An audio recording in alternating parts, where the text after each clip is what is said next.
Fantomas pour accueillir Frédéric Je sais pas Dion. pourquoi, mais... Oui, parce qu'on l'avait, voilà. Parce qu'on aime Fantomas. Fantomas. Voilà, parce que Philippe aime bien et parce que vous êtes bien vivant, vous êtes bien là, présent, pour nous parler d'une application, une nouvelle. Alors, je vais vous parler d'une application Apple, vous allez voir, et aussi surtout de liberté d'expression. Normalement, vous savez que les entreprises comme Apple, Microsoft, Facebook sont très attachées à la liberté d'expression. Eh bien, on peut retirer désormais Apple de cette liste des amis de la liberté. Voyez ce que nous apprend le Canard enchaîné. Apple collabore avec le pouvoir chinois pour censurer les internautes. Parce qu'en Chine, Internet est très surveillé. Il y a de nombreux sites qui sont bloqués. Si vous critiquez même un tout petit peu le pouvoir sur Internet, vous avez de gros problèmes. Eh bien, Apple a accepté de retirer de ses iPhones une application qui, jusqu'ici, permettait de contourner la censure. Grâce à cette application, les Chinois pouvaient se connecter sur le réseau étranger et donc accéder aux sites web interdits en Chine.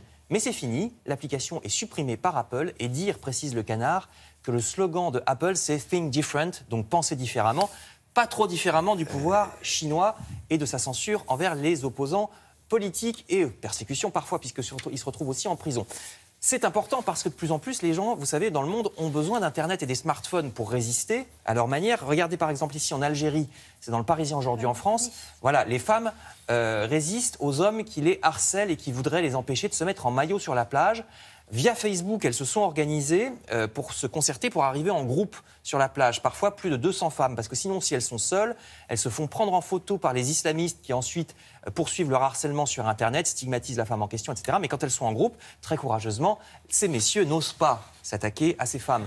À lire dans le Parisien. Et on les salue parce qu'il y a vraiment des pays où résister, c'est prendre un gros risque. C'est toujours Internet. Et je dois vous parler, hélas, de ce journaliste syrien Bassel Safadi, qui a été exécuté par le régime de Bachar el-Assad pour avoir critiqué justement sur les réseaux sociaux le régime de Bachar. Il a été exécuté en 2015, mais on l'apprend qu'aujourd'hui, parce qu'il y a un tel blackout là-bas, c'est dans Libération.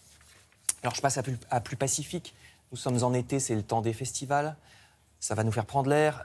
Par exemple, du swing au Grand Air du Mont-Saint-Michel. Ça, c'est à partir d'aujourd'hui. Vous voyez, à gauche, le festival de jazz de la baie du Mont-Saint-Michel jusqu'au 13 août. Alors, dans toute la baie, jusqu'à Avranches, Granville, précise le Parisien aujourd'hui en France. Et à côté, l'Humanité, vous avez vu, nous rappelle qu'il y a aussi le festival interceltique de Lorient, également pendant 10 jours. À partir d'aujourd'hui, vous connaissez l'interceltique ? C'est un énorme succès.